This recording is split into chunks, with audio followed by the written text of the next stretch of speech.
Sejam todos bem-vindos a mais um EmergenCast, o seu podcast muito além de protocolo na medicina de emergência. E hoje nós estamos aqui, eu e meu parceiraço, Dr. Rodrigo Quadros, trazendo um colega, um convidado especial. Eu posso falar porque já foi ex-residente, então o Rodrigo só traz um monte de residente dele, eu não trago nenhum, agora é o meu. Agora é o seu. Então temos aqui um convidado que foi ex-residente e desde o começo ele sempre se mostrou uma pessoa perspicaz, uma pessoa posicionada, uma pessoa que realmente veio para querer ser um bom médico e servir as pessoas com excelência.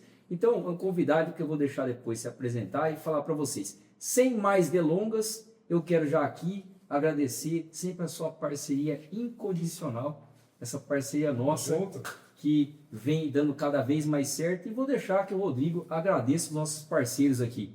Exatamente. Bom, é muito bom estar recebendo você aqui e a gente precisa agradecer para existir essa oportunidade. Não tem como ela existir sem a parceria dos nossos patrocinadores, nossos parceiros, que é a RC Medical, que é uma empresa de tecnologia e importação que dá todo o suporte para a gente aí, tanto para os cursos como para o podcast, assim como o Instituto de Educação e Saúde, né, o Instituto, o IES, que traz cursos online, presencial, híbridos e tudo mais, e também é o Pox Club, que oferece para a gente aí muita informação, muito assunto bom relacionado ao Pox, tanto a urgência como paciente crítico e paciente da medicina intensiva. Time de peso, né, Rodrigão? Time de peso. Com certeza. Uma boa retaguarda. É, uma boa retaguarda, com certeza. Sem mais delongas, meu queridão, Gustavo Anzolin, palavra é sua, se apresenta para o público, pessoal. Acredito que algumas pessoas já te conhecem aqui, mas se apresenta. E na sequência, meu queridão, conta um pouquinho da sua história, da sua jornada da medicina, mas não a parte formal da coisa. Porque quando você escolhe ser médico, você escolhe por algum motivo. É isso que a gente quer passar para as pessoas aqui. Muito além do que as pessoas acham de status, a gente acredita numa medicina de servir, de entrega, né, de excelência. Então conta um pouquinho, fala quem você é, se apresenta para o público aí que eles querem saber de você também. Bom, meu nome é Gustavo Anzolin Barreiros, eu sou médico cardiologista, atualmente sou coordenador do serviço de cardiologia da clínica Campo Grande, tá? Sou diarista lá também e sou sócio do REIB, ex-residente dele, lá na clínica... Legal. O cara já é chefe de serviço, tá vendo? Então, parcelos aí. O cara teve a visão, teve a medicina. Muito bom, muito bom. Pegou, né? Teve um bom mentor. O seguinte, o cara olhou e falou assim, opa, aí tem que ser... Eu não tenho como não ser parceiro do cara também, porque assim, eu gatinhava, agora eu tô começando a levantar e ficar bem. O cara vai... Eu formei na CARD em 2023, né? Logo em seguida já comecei a trabalhar para o REIB, na clínica deles. Depois de um ano, eu dei o convite para ser sócio e estamos voando agora lá, né? Graças a Deus. Legal, muito bom. Muito bem. Mas isso não começou assim, né, Gustavo? Como é que começou essa história sua na sua jornada como médico aí? Na medicina. Isso. Começou como criança, né? Então, desde criança, minha mãe sempre conta que falava, né, que eu queria ser médico. Então, assim, eu falo muito que é uma vocação. Até recentemente, infelizmente eu perdi isso, mas minha mãe mostrou para mim um recorte de um jornal, eu sou de Bauru, São Paulo, e nesse recorte chama JC Criança, algo assim, é o jornal da cidade que tinha uma área para as crianças, né, e naquela ocasião eles foram visitar a minha escola, que era o Pequeno Polegar, né, eu estava no meu prézinho, acho, algo assim, e o repórter veio para cada criança, o que vocês querem ser? E eu falei, eu quero ser médico para cuidar de pessoas. Que legal, cara. E a minha mãe mostrou isso para mim, né? Que legal. Eu estava ainda terminando a faculdade, ela, olha o que eu achei, né? Nossa, E veio isso para mim, então realmente veio confirmar, né? Mas, então, você falou um pouquinho antes mas sobre servir, né? Então a medicina para mim é isso, né? Vem muito sobre o servir. Mas a minha paixão pela medicina começou muito quando eu comecei ali no ensino médio, nas aulas de ciências, entender a parte de biologia. Eu sempre tive muita fé, né? Eu sou um cara que tem a minha razão, sou um tanto quanto racional, mas eu não deixo a minha fé de lado. Então eu comecei a pegar a biologia, né, e juntar com a criação e falar, pô, né, não tem como não ter algo por trás disso. Sim. Isso me fascinava. me fascinado, então entender biologia celular, entender a fisiologia humana, né? E eu comecei a me apaixonar desde criança. Então, tanto é que eu até deixava de lado as outras matérias, queria só ciência, depois só biologia, né? E aí fui me apaixonando e aí juntou, né? O fato de querer servir, de querer fazer a diferença de alguma forma, né? E culminou com que eu tive a possibilidade, graças a Deus, de fazer medicina. Que legal. O chamado começou cedo, então. Desde criança. E era o que eu tenho convicção que foi. Mas você levou uma vida acadêmica, né? Porque eu te conheço um pouco, você levou a tua vida acadêmica um pouco diferente dos colegas teus, né? Pelo seu posicionamento, até pela sua fé, suas crenças, né? E como que foi essa experiência na tua formação, né? Foi uma experiência que foi desafiadora para você pelo fato da teu posicionamento dentro da faculdade, né? Ao invés daquelas vibes todas, né? Toda aquela moagem de universidade, não estou falando que isso é errado, pelo amor de Deus, né? Mas cada um tem suas escolhas, tem suas prioridades, né? Durante a sua formação. Mas como foi esse posicionamento seu durante a fase acadêmica e durante a sua jornada? O que foi te encantando na medicina, né? Porque isso também acontece conosco. O Govi contou aqui que o cara começou, ele falou, eu só quero ser emergencista. Os caras falaram, você tá fora da casinha, velho. Com emergencista na época do cara, você Em é o cara, 97, Nem existia. você tá ferrado, não você tá existia, ferrado, já tá era. ferrado. Hoje em dia tem especialidade médica que é recente, né? Então, como que foi isso com você? Então, na faculdade, questão de me posicionar, foi algo assim que a minha mãe fala que ela fala que eu sou turrão, né? Que quando eu tenho um posicionamento, eu vou até o fim. Então, eu sempre tive isso de me posicionar naquilo que eu acredito, né? E claro, por ser cristão, tem muitas, não estou criticando, pelo amor de Deus, mas por ser cristão eu tenho muitas posições que diferem um pouco, né? E na faculdade, por muitos momentos, eu fui chacota, fui mal visto, mas eu suportou. nunca me importei com isso e nunca me deixei ser influenciado. Pelo contrário, eu tentava influenciar. Então essa é a palavra, essa é a frase que tinha na minha mente: não ser influenciado, porém influencie. Então, tanto é que na faculdade a gente tinha ali um grupo de estudantes cristãos, né, que a gente fazia nossas reuniões ali. E era legal que sempre que tinha algum problema, alguém, né, de qualquer área, procurava a gente. E hoje eu vejo colegas lá atrás, que muitas vezes eu fui chacota para eles, hoje caminham na mesma fé que eu, entendeu? Legal. Então, e assim, isso só foi se confirmando, né? Só que antes de eu fazer medicina, antes de eu entrar na medicina, eu passei por uma crise muito forte na minha vida, ou ele já sabe, eu já falei isso para ele, que foi uma crise existencial, né? Então, eu praticamente virei ateu mesmo. Não porque eu queria ser, mas porque eu realmente não conseguia. A minha razão não me deixava, eu queria refutar muitas coisas usando a ciência, né? E deixando a fé de lado. E comecei a estudar, eu praticamente larguei, e os estudos, larguei o cursinho, larguei tudo. E a minha vida era estudar das 7 da manhã às 7 da noite, criacionismo, evolucionismo, teologia, apologética, e fiquei vidrado nisso, né? Mas eu só fui fortalecer minha fé, e eu falo assim, com todas as palavras, encontrar o Deus que eu sirvo hoje quando eu parei de ler livros, parei de ler, não que isso não seja importante, mas parei de buscar ciência e sentei e fui ler a Bíblia. E foi aí que eu me encontrei, né? E eu falo que essa experiência que eu tive foi o que me preparou para entrar na faculdade e me posicionar. E entender um propósito maior, que não é, claro, a gente, você volta a falar que eu não quero prosperar, não quero, não, mas é o de servir. Faz parte da vida, né? Sim, tem faz parte. As contas, tem Com certeza. compromisso, filho, família, tudo. Sim, Isso com certeza. não dá pé. Às vezes as pessoas misturam as coisas, né? E tem pessoas que têm dificuldade para aceitar até. A gente sabe, às vezes, tá no consultório, eu não sei cobrar. Porque é como se eu tivesse que ter essa ideia do sacerdócio. O que é o sacerdócio, em certo aspecto, sim.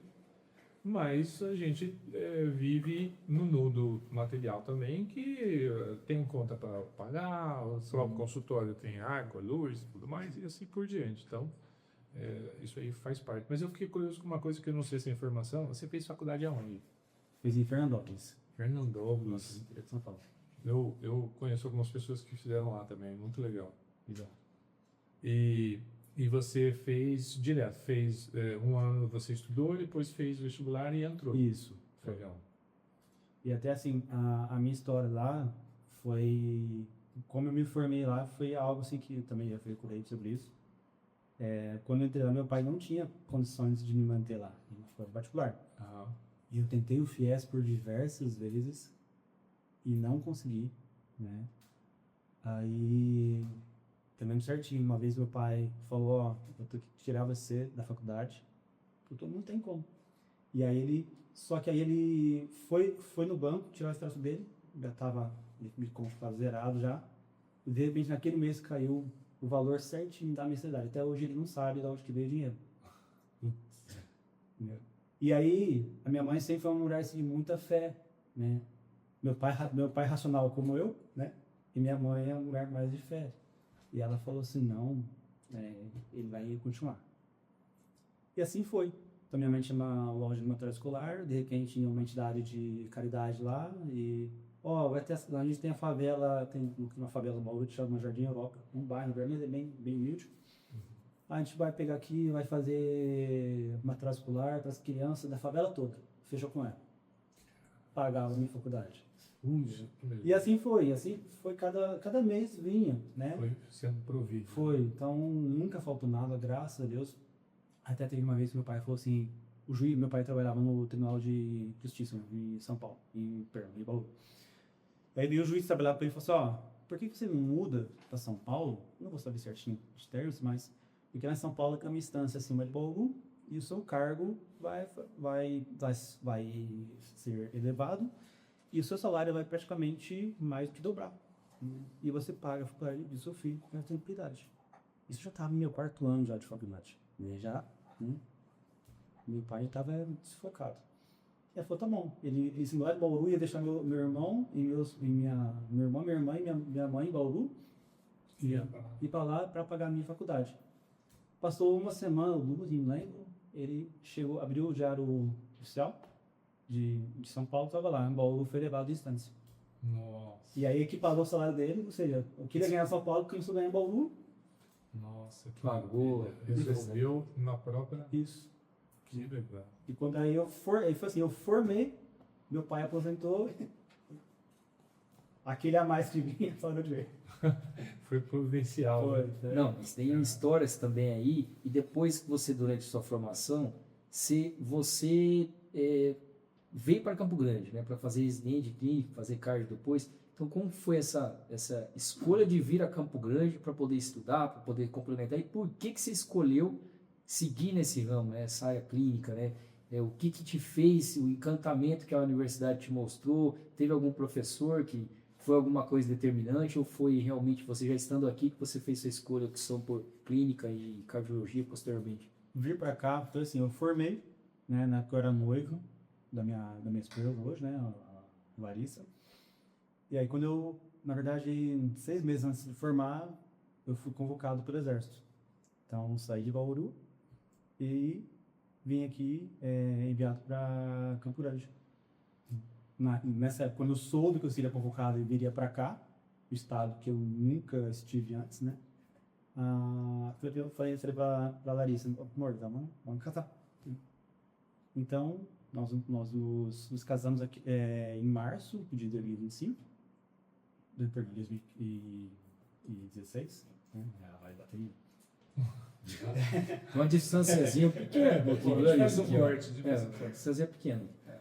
E aí a gente se casou e a ideia era principalmente o período básico do Exército e voltar, né?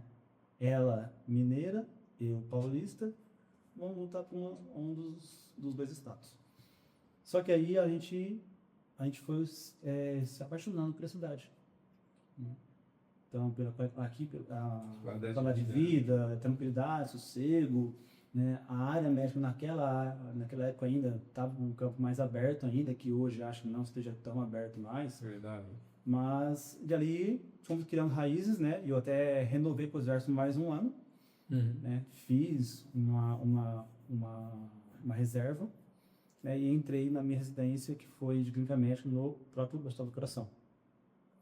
E fiz a clínica médica, depois cardiologia, e estou aqui até hoje. De inspiração, assim, não teve uma pessoa, um professor que me inspirou, né? Na verdade, vários deles fizeram parte da minha construção, né?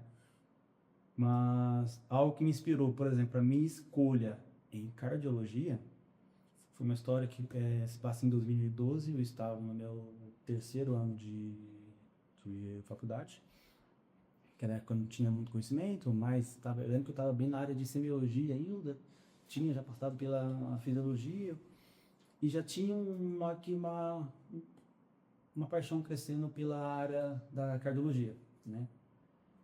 E eu lembro, eu estava assim, tinha acabado de fazer as provas finais, tinha passado, graças a Deus, aí estava pronto para ir embora para casa, para essas férias, e minha mãe me liga, o pai tá com dor no peito. No peito e tal. Aí foi pro pronto-socorro lá em Bauru. Lá no pronto-socorro, no hospital bom, em Bauru, hospital grande, eletro normal. Naquela época, 2012, não tinha troponina, mas tinha CKMV e a CPK. CPK alta, né? Bem alta, inclusive, e a CKMB tocada, mas em ascensão, né? Não estava aquela curva que a gente vê no infarto, mas estava em ascensão. E foi atribuído na época, seu pai fez academia no dia anterior, ele usa estatina, começaram a querer falar em CPK elevado com o ponto da estatina, academia, tudo. Tá, tudo bem, mas ele estava com dor torácica. Dor essa. Dor torácica. Obeso, né, sedentário, entendeu? E aí, eu lembro disso até hoje. Meu pai passou o dia inteiro, né? Naquela época seriava enzimas 0, 3 e 6, né? Seriou as enzimas, tudo. Tá de alta. Falei, mano, e eu tava lá de Fernandópolis. Pai tá de alta? Como assim? Isso eu tinha falado com o professor meu, falou, Gustavo, tá errado, né? Mas o médico deu alta. Deu alta. Quando foi no mesmo dia, meu pai volta infartado. Ele que supor eletro, fechou DA, tinha uma lesão grave na CD também, né? Na descendente anterior e a coronária direita, né? Chegou de madrugada, aí teve que acionar a hemodinâmica, tudo, aquela coisa. Aquela correria. Né? Que poderia ter sido evitado se tivesse dado essa alta. E isso me motivou a querer estudar mais a cardiologia, para evitar, né? E assim, claro, já tinha paixão pela área, mas teve um evento diverso, um evento grave, graças a Deus ele está vivo hoje, mas poderia ter sido diferente. Deve ter tido um desfecho bem ruim, né? E hoje eu trabalho, hoje eu tenho os residentes que trabalham, que ficam comigo ali, né, da própria clínica Campo Grande. E eu vou dar uma aula para eles sobre dor torácica, eu falo sobre isso, eu sempre dou esse exemplo, né? Então, eu falo, vocês estão cuidando aqui do pai de alguém, da mãe de alguém, do irmão de alguém, do filho de alguém. Então, é nosso papel não deixar essa pessoa, não deixar de fazer o diagnóstico nele, tentar devolvê-lo para a família dele, né? Então, isso fez com que quebrou-se o protocolo ali, né? As pessoas ali foram totalmente contra o protocolo básico de dor torácica, né? Então, deram alta para o paciente de alto risco, com dor torácica, ele estava com dor naquele momento. As enzimas elevando, né? E, então, assim, isso me motivou a estudar e querer a cardiologia. Então, coloquei na cabeça que eu queria ser cardio e fui embora. Legal. A cardiologia, ela é apaixonante, né? Eu passei pela clínica médica e não tinha residente de medicina de emergência depois que eu fui para a área de medicina de emergência. Mas medicina de emergência transita pela emergência de todas as áreas, né? E a mais apaixonante é a cardiologia, né? Que todos nós, a gente se apaixona. Eu apaixonado, tanto é que o pessoal da cardio, eu fiz meu hospital universitário, o pessoal da cardiologia Já tinha certeza, os preceptores tinham certeza que eu ia fazer parte Carne. Não, Nossa, o carne. quadro vai fazer carne. Né? Ó, tem 2 vagas, mas na verdade das duas vagas, uma é do Rodrigo. de fora, porque a outra é do Rodrigo. Chegou no dia da inscrição, eu falei, olha, não é só emergência do coração, eu quero todas as emergências. Quero emergência traumática, quero emergência, tudo. Cai que é tudo. É, fugir. Mas assim, é apaixonante, né? Eu, nossa, ainda piolho da UCO e do pronto-socorro, a parte da cardio, é apaixonante. E ou você vai para a cardiologia ou você vai para a emergência, né? Porque a parte mais, vamos dizer assim, bonita mesmo, eu acho. Tenho uma paixão pela cardiologia.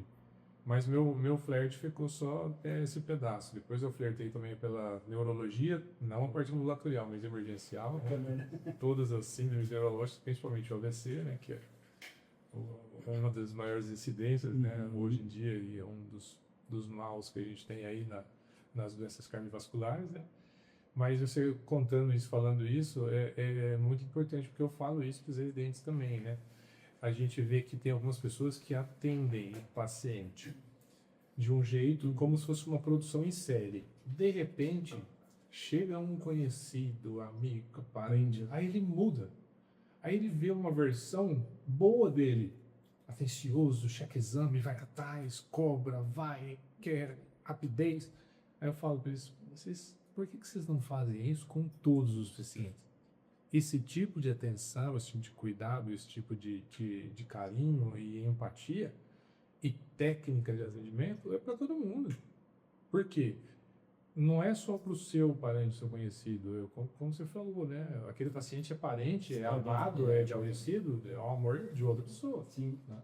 Então, acho que resume a essência que o Ribe já tinha falado de você, né? Eu não conhecia você pessoalmente, mas o Ribe já tinha falado bastante de você e foi providencial chamar ele, né? Foi com certeza de pessoas que estão passando por aqui tem essa pegada, né? Diferente de ver a medicina além de protocolo. E até puxando isso, né? Fazendo um gancho, para você, o que ficou, acho que você já deu até uma resposta aqui para a gente, mas o que ficou assim, tudo isso que você já viveu, além de underlines, artigos, né, diretrizes novas, né, que nem agora tem a de engolia pulmonar, tem todas essas atualizações agora desse ano, é um óleo de atualização. Sim.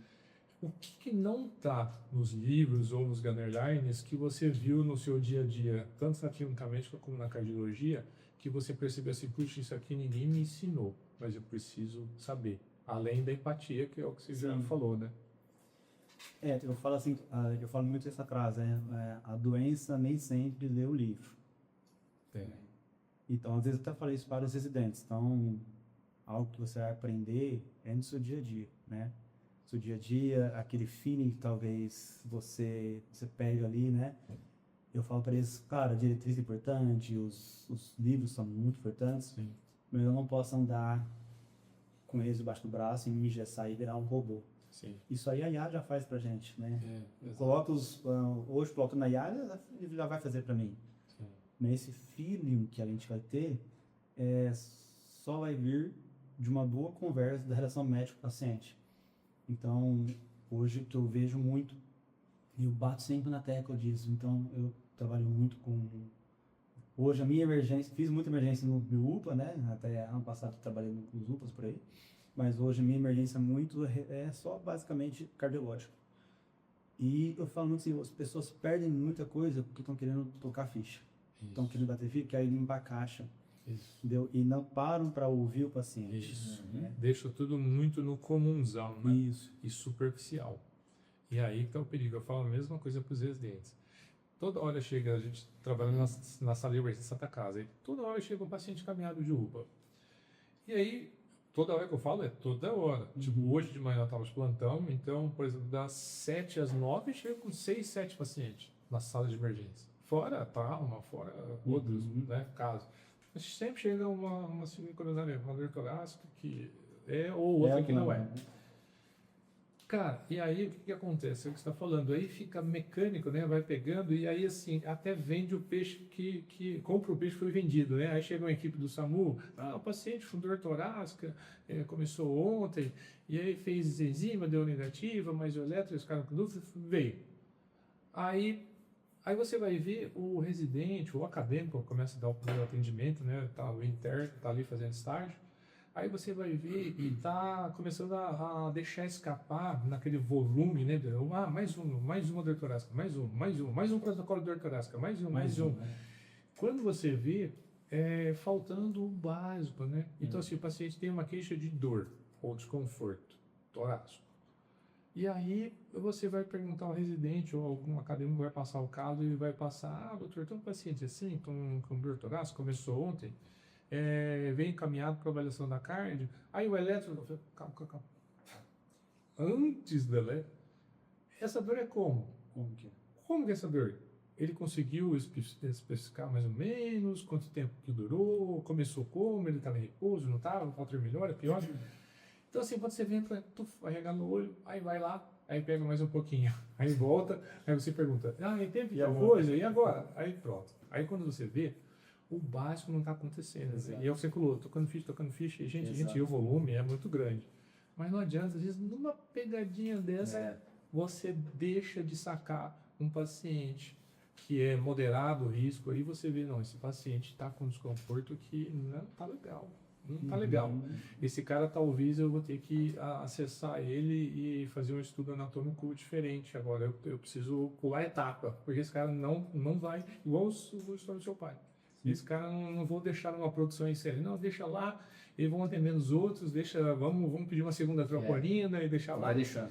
Aí você vai ver o cara, aí, cansei de ver isso, você olha assim, o cara tá Inquieta. O cara tá inquieto. Às vezes tem pessoas. E tem gente com limiar de dor de tudo que é jeito, né? Tem gente que o cara vai pegar o acesso venoso. Ele, e outro, você tá ali. Então, assim, não criticando um ou outro, mas você tem que entender até o limiar de dor daquela pessoa. E você vê aquele cara trabalha da dor rural, o cara com a mão grossa, você vai pegar na mão dele, a mão grossa, calejada. O cara que a tampa daqui para cima é branquinha, aqui para baixo é vermelho, é queimado do sol. Esse cara é aroeira, esse cara Outro tá limiar, né? é outro limiar de dor. Não estou falando que um é aroeira, outro é Nutella. Não, mas é um limiar de dor diferente. É um cara que não para com dor, continua trabalhando porque ele tem que produzir, tem que fazer.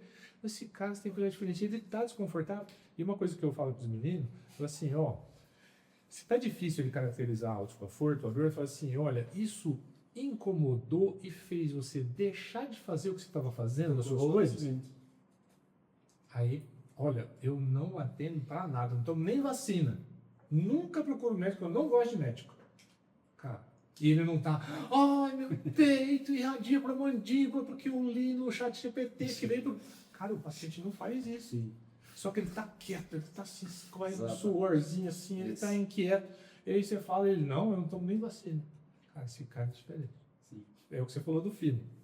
Vai, esse cara interna, já vamos investigar, vamos estratificar e já vamos investigar. Então é isso que você falou, que tipo, e hoje, nesse volumão, né? É mais UPA, né, cara? E hoje o pessoal, pelo volume, eles são, os médicos lá na porta, hoje eles são meio que uma cilada para eles, né? Porque a própria enfermagem vai tirar um paciente, esse aqui é um MQT, esse aqui é uma dorzinha. Eu lembro de um caso, um paciente chegou para mim, a própria enfermeira. 4 horas da manhã, ela veio me chamar. Doutor, isso no UPA. Doutor, que eles viam um paciente 4 da manhã com dor no ombro. E eu já comprei essa ideia dela. E, putz, cara, o cara, dor no ombro agora, 4 da manhã, vem outro horário, é um sábado à noite, sábado para domingo. E eu já comprei a ideia dela, já fiquei bravo com o paciente. Cheguei lá, só com dor no ombro. É pior que não levanta? Não, pior, não. E é isso que você falou. O paciente nunca foi de médico, aqueles caras, né, parrudão. Aí, glicemia dele, 300 e... Nem sabia que tinha diabetes. Aí eu falei, cara... Nessa época eu era residente de cardio. Foi hall de eletro, enfermeira. Você sentiu o cheiro. A enfermeira. E lá eu tinha a fama de pé direto para todo mundo. Já ficaram pistola comigo, porque, pô, o cara direto com dor no ombro, sacanagem. Tem direto aquela soprado. Soprado. Né? Soprado, depois foi até pra Santa, era uma ACX. A gente sabe que a ACX costuma muitas vezes dar umas dores diferentes do que a gente espera. Medicina mais bastante diabético. Sim. Se eu falo para os meus residentes, ó, pelo amor de Deus, paciente diabético, olhe para ele. Dor assim no umbigo, investiga. Investiga. Verdade. Então, assim, foi uma história que que eu conto para eles, porque se eu comprasse a ideia daquela enfermeira, que também, assim, pô, não é obrigação dela também saber, né? Mas a obrigação é minha fazer uma boa anamnese. Sim. E eu falo pro pessoal, o paciente procurou o atendimento de madrugada. Sim. Pode ser PT? Pode ser, pode. Mas e se não for? Não, e outra coisa, e isso aconteceu hoje. E outra coisa que compra a ideia, que é difícil, eu vi numa anamnese, assim, desenhado isso que você falou. É aquela história assim, paciente iniciou desconforto torácico após briga familiar. Paciente ansioso, blá, blá, blá, blá, blá, blá. Pronto, aí já comprou a ideia, o residente já comprou a ideia. Tipo, só faltou escrever repetir. Ansiedade, ele já trata para ansiedade, depois briga familiar, desconforto, aí você vai ver paciente obeso, sobrepeso, paciente deslipidêmico, hipertenso, diabético, bom, também no desconforto, na raiva, na briga familiar, tá pendurado ali e pode acontecer um gatilho. Então, assim, tem que ficar esperto. Uma coisa, vai acontecer coisa. Lembrei de um caso agora que foi bem isso. A enfermeira, ela era minha amiga, levou a mãe no consultório lá na doutora para eu atender. A mãe tem depressão, esquizofrenia, transtorno de ansiedade, ou seja, é um compro da psiquiatria. Doutor, eu trouxe aqui a minha mãe para você falar para ela que essa dor, esse cansaço que ela tem que fazer esforços, é ansiedade. Foi para ela, fulano, seguinte, vamos ver. O ansioso também tem coração. O depressivo exatamente. Também tem situação importante que pode infartar. Vamos fazer o exame e depois a gente fala. Foi até você que fez o eco dela. Alteração segmentar do eco. Pronto. Não precisa nem de mais nada. Tem dor torácica, alteração de segmentar do eco, encaminhamento do PPA, internou, lesão pendurada. Então a gente... E quantas pessoas que não comeriam bolas? Sim. Não, aí você falou, esse combo é um combo fibroso.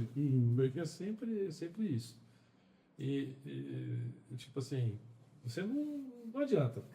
Todo atendimento é um atendimento novo, você tem que ficar ligeiro, esperto. Ele falou de feeling bastante, né? E pensando no feeling, você é um cara que eu sei que gosta de tecnologia para praticar a medicina. É um cara que buscou isso lá atrás, inclusive nem fazendo merchan, mas você veio estudar com a gente, aprender também poucos com a gente. O Odeio aprendeu? Você aprendeu? Eu não tive o prazer de ser aluno dele, mas eu tive o prazer de dar aula para ele, entendeu? Eu tive o prazer disso. Eu falei para ele, quando eu conheci ele, eu falei, pô, cara, todo mundo fala de você, eu não tive oportunidade de ter sido seu aluno. Eu acredito que eu ia aproveitar bastante, porque eu era meio rato das coisas assim, práticas, eu dava prática. O negócio de ficar no livro não era muito comigo. Mas, em compensação, era o cara da emergência, ficava ali na linha de frente e não saía dali e ficava grudado, cara. Então, o povo fugia e entender fichinha, eu ficava lá, querendo aprender a manejar paciente grave. Né? Então, graças a Deus, tive excelentes professores. Eu acredito que se fosse com você, ia aprender muito também. Mas, enfim, cara, perguntando para você dessa parte tecnológica.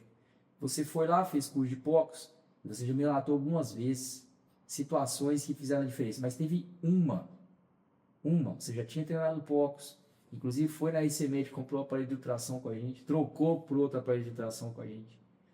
E você estava de plantão, quando você pegou um paciente que evoluiu em PCR, e você estava com o teu ultrassom, conta essa história.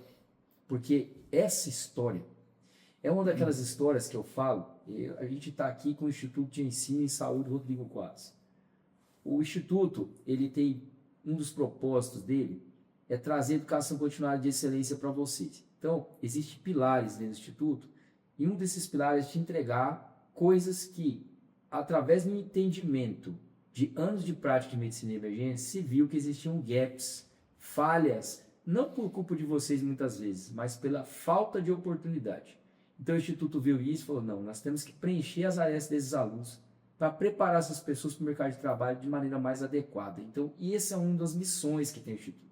O Instituto foi, trabalhou essa ideia de emergência e pegou e falou assim, eu não tenho como andar sozinho agora, porque o ultrassom ele vem vinculado à sociedade de emergência. Foi aí que eu entrei com a POCs Club junto com o Instituto. E aí nós viemos somar para ser uma coisa única, porque emergência sem POCUS não é emergência. POCUS sozinho não é POCUS, porque o POCUS precisa da clínica do paciente. Então as coisas se entrelaçam e caminham juntos. Pega um cara de referência, une as forças e coloca as coisas para andarem. É isso que a gente entrega para vocês. Excelência vinda de ambas as partes para que vocês possam caminhar e ter mais propriedade na sua prática médica. Então, olhando para isso e lembrando de tudo aquilo que acontece, teve uma vez, especificamente, você já fez um monte de avaliação, você faz hoje praticamente sem POCUS? Hoje, até assim, se eu vou para um plantão, ou até para um consultório, e não estou com meu ultrassom, Pelado. me sinto pelado. Pronto. Sim. Primeiro cetoscópio que eu não tenho. Tá? Sim.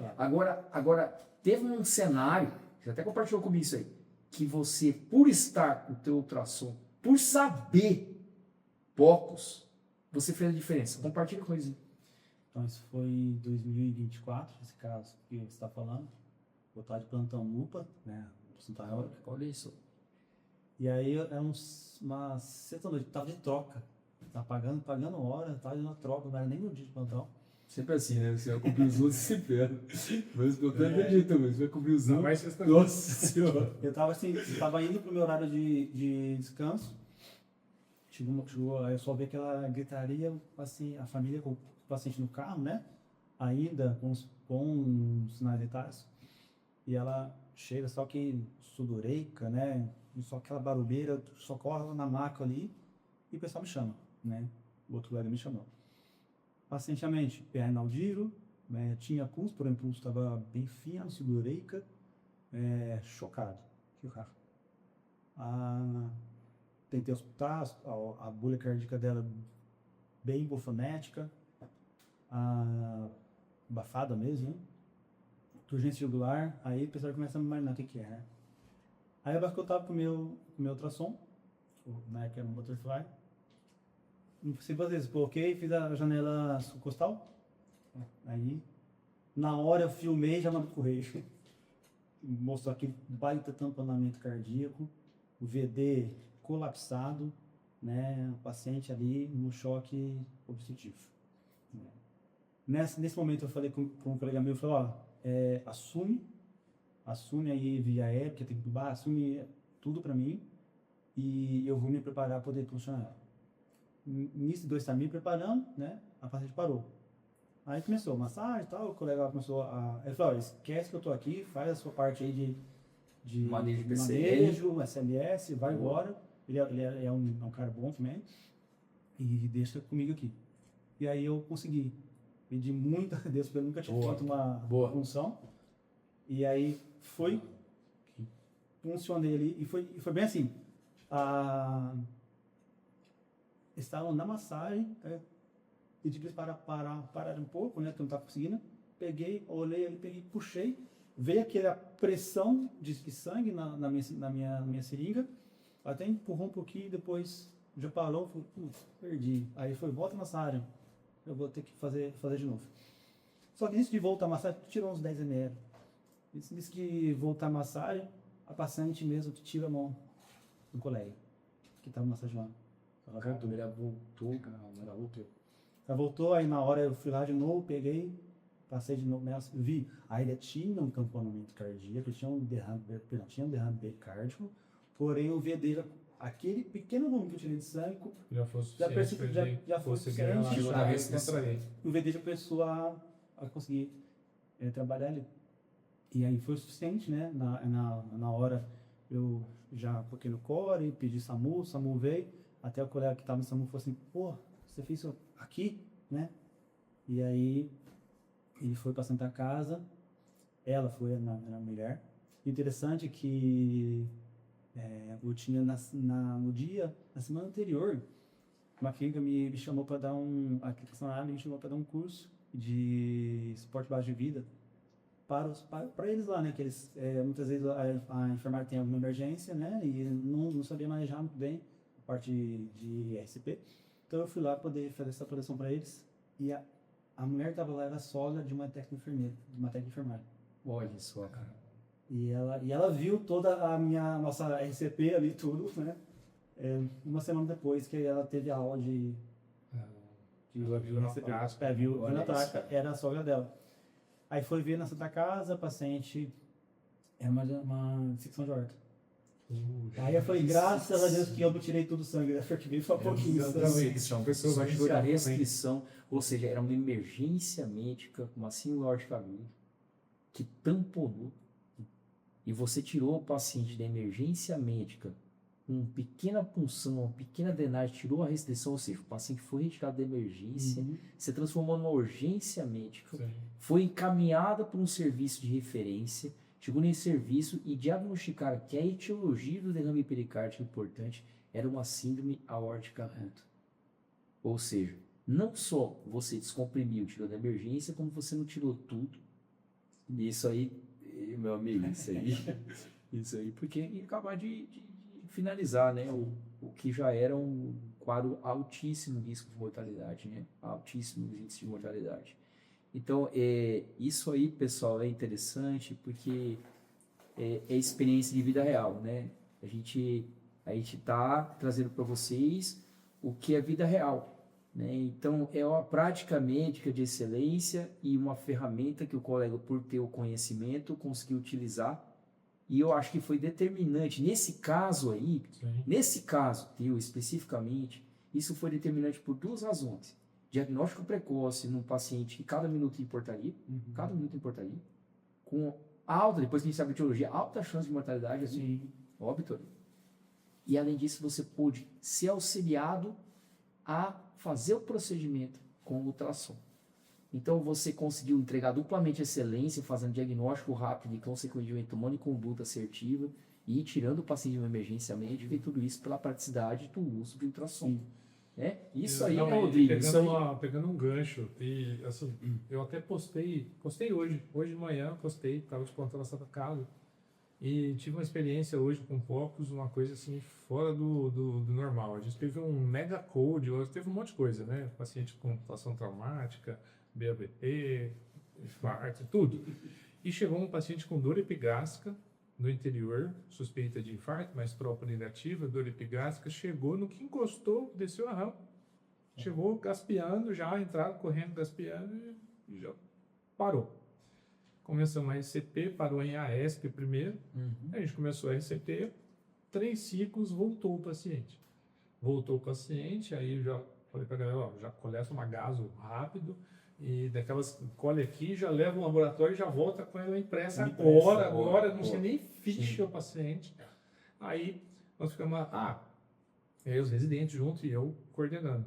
Ó, qual que é a suspeita então que vocês acham? Falaram que, né, dor de epigástrica, vamos fazer um eletro, trombose coronariana, tá? Então vamos fazer o eletro 12 derivações, começamos a fazer o eletro, parou de novo, aí começamos a reanimar. Aí não parou, um ritmo chocava, aí fibrilou.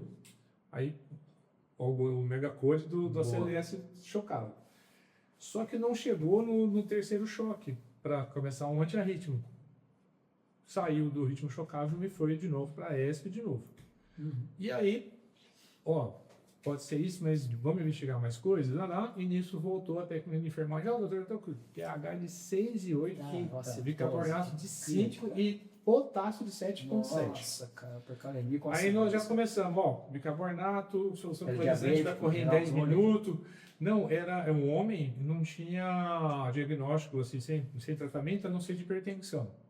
Ok, mas ele tem uma doença renal crônica aí, né? Com certeza, né? Aí, então, mas depois eu acho que ele já estava chocado, mal perfundido, ele chegou muito mal perfundido, ele lactato de 12, ele já estava, tipo assim, ele foi conduzido, tipo, mal perfundido, com ácido já fazia tempo.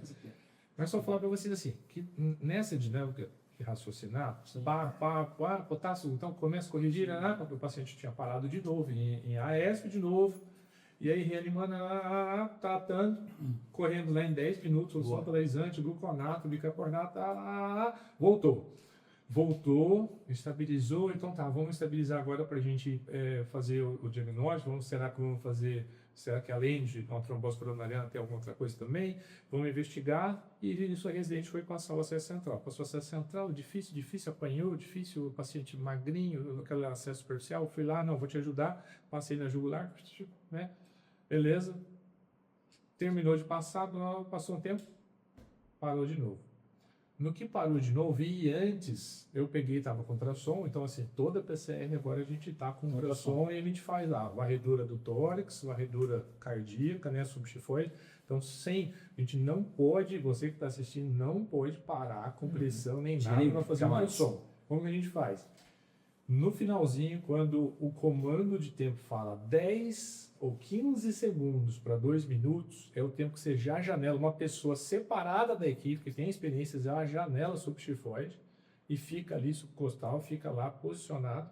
Até a gente consegue ver a contração final, ver a efetividade, né, a qualidade. Hoje eu fiz a avaliação do pulso, porque todo mundo ficou na dúvida depois, lá no final. Você precisa da ESP, né? Exatamente. Da ESP sem pulso, né? Isso, e ele estava uma atividade contrátil e conseguimos ver o pulso que ninguém conseguia ver, a atividade elétrica bonitinha, estava contrátil, aí eu coloquei lá o Doppler, voltando.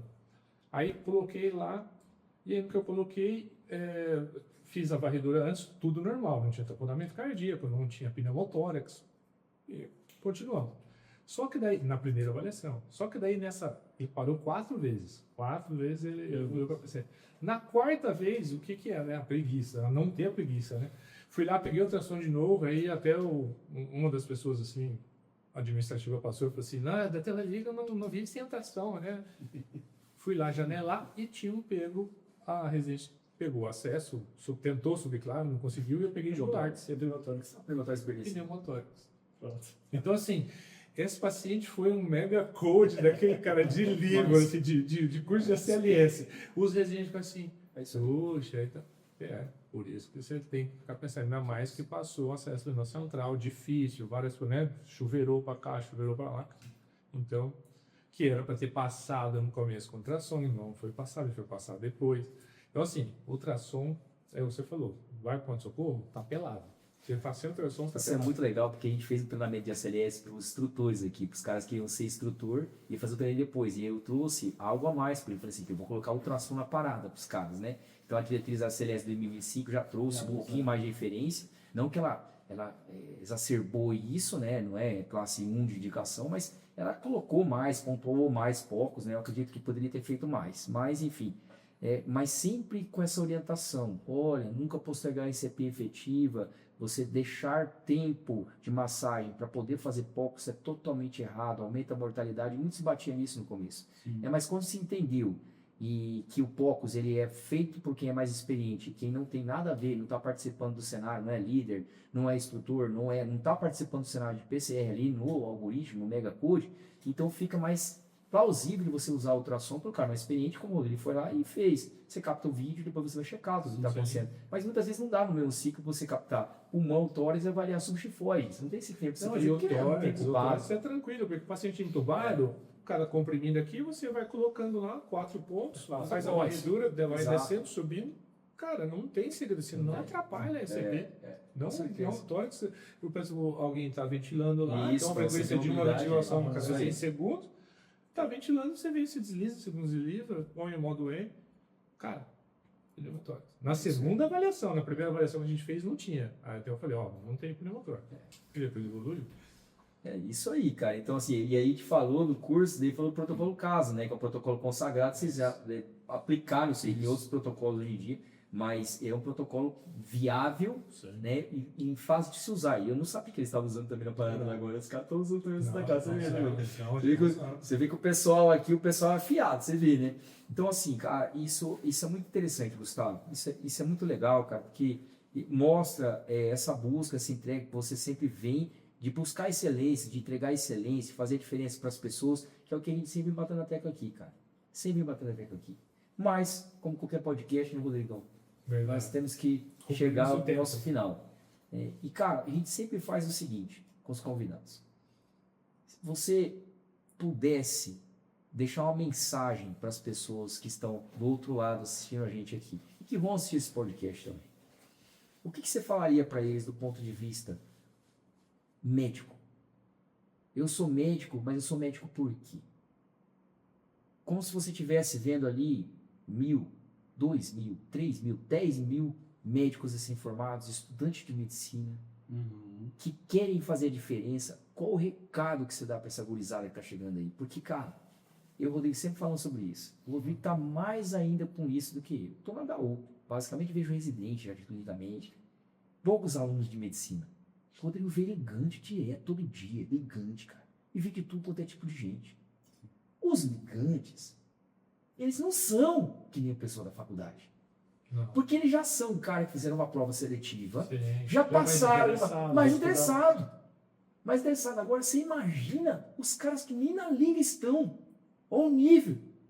Então, eu tô falando que a coisa vem se perdendo progressivamente. Progressivamente. Mas para aquelas pessoas, cara, que realmente eles estão no propósito, querem fazer diferença, qual o recado você passa para isso? Bom, hoje, como eu disse, você acabou de dizer, né? Medicina, nós estamos saturados, né? Eu acho que a gente tem que lutar para não ser mais um em meio de uma multidão, né? E hoje, para você ter sucesso na medicina, não pense em dinheiro, não pense, cara, isso vai vir, né? Sim. Em toda a área que você fizer na sua vida, se tiver vocação, fizer bem feito, vai vir. Mas não faça medicina pensando no dinheiro. Pensando em... Até porque hoje, se você está com esse pensamento, meu amigo... Você está enrolado. Você está enrolado, tá? É difícil. É difícil, tá? Assim, então... A gente... Eu quero ser que nem o senhor, doutor. Eu quero estudar. Eu ouvi de um aluno uma vez. Doutor, eu te admiro tanto, eu queria ser igual o senhor. Como assim? Não, assim, saber tanta coisa sem precisar estudar. Você não estudando muito, cara. E tô estudando pouco, na verdade, eu tenho vergonha da falta de estudo. Não sabe nada. Sabe de nada, assim. Então, assim, quer fazer uma boa medicina, sabe que é servir. A palavra é servir, né? Então, muitas vezes, negar a você mesmo para o próximo. Então, assim, é isso que me move hoje. Então, é realmente servir. Eu tenho muito isso dentro de mim, que não vou carregar nada desse mundo, né? Sim. Mas aquilo que eu fizer realmente de amor ao próximo, de servir, de tentar fazer diferença de alguma forma na vida de alguém, né? Seja na medicina ou não, isso sim vai fazer a diferença. Então é o que me move, né? É o que deve mover a todos. Então não faça medicina por ganância, por dinheiro, né? Mas se de fato tem esse chamado, faça porque você quer servir o seu próximo. Muito bom, isso é muito bom, cara. Muito bom. Porque é um propósito, né? É uma coisa que você uniu, que a gente vem falando aqui por várias vezes, né? A gente conseguiu unir um propósito de vida com o trabalho. E você juntando o propósito com o trabalho, você faz com mais amor, você faz com mais cuidado, você faz melhor, né? Isso aí, eu acho que é uma grande mensagem que você deixa mesmo. E tá todo mundo querendo informação, né? Porque, assim, o que eu percebo, assim, fui professor na faculdade, agora eu não sou mais, mas, assim, a faculdade está sempre focada em passar os temas lá. Vamos falar de demagogia. Cumprir o currículo. Falar isso, vamos falar das diretrizes de diabetes, cumprir o currículo. E aí o cara está terminando a faculdade e ele não sabe ser profissional, não sabe cuidar de um todo, não sabe ser um profissional adequado, não sabe fazer dessa carreira uma carreira que seja profissional e ao mesmo tempo entregue uma coisa de qualidade. E a pessoa fica perdida. E aí ele vai depender muito da família, de alguém que conhece, ou princípio religioso, alguma coisa. Então falta muito isso. E a gente queria fazer, você percebeu, o nosso podcast, a gente não vai ficar falando, vou falar hoje da diretriz que saiu aí da American Heart, isso aqui, no parágrafo tal, olha aqui, fala tal coisa, evidência 1A, né? Cara, não, isso aí já tem bastante podcast, já tem bastante material. A gente quer falar uma coisa que ele não tem acesso ao aluno. Na faculdade, na formação, que é isso. É o além do protocolo, né? Alguma coisa a mais de vida, de princípio, de organização, de ser profissional. Isso que você está falando me faz ver o seguinte, que eu vejo todo dia lá na Santa Casa, nos hospitais de grande porte. Quando o bicho pega, a família quer indicar quem? Você. Pessoas que entregam o máximo para todo mundo e faz bem feito. Exato. Aquele que é mulambão, que vai, somebody love, de repente... O cara termina uma residência, vai, e aí o cara depois ele fica inventando moda para poder dar certo em alguma coisa. Você falou, é uma verdade. Na UCO, o pessoal sempre, pô, doutor, o doutor fazendo plantão. vai dormir, vai deitar. Eu fico lá com o ultrassom, vendo cada paciente, tudo. Aí deixo o sinal aqui, peço um exame aqui e tal. E eu, pô, doutor, vai dormir, vai, descansa um pouquinho. Mas quando precisa de algum cardio, doutor, uma mensagem, você não pode ver minha mãe, você não pode ver meu pai? Exatamente. Esse é o mesmo princípio do pé frio. Eu tenho a fama de ser pé frio. Plantão com ele é pé frio. Plantão com ele é nossa. Plantão com O ele. Saturnino, que a gente gosta muito também, teve aqui também, é pé frio. Mas na verdade, o pé frio geralmente é o que procura. Né? Quem procura acha, né? Acha alguma coisa. Esse ditado aí. Até se for de aorta, eu já tive um consultório, né? Putz, cara, sei que você já não conseguiu. Uma vez eu fui buscar, ele foi buscar, rapaz. É o caso que nós três manejamos junto, cara. Putz, eu tava na ambulância. Cara, que coisa. Não, pior é o cara entrar, cara, sudoreico, assim, você vê o cara meio palidão. E ele vira pra mim e fala assim, doutor, fala com sinceridade, eu vou morrer. Nossa.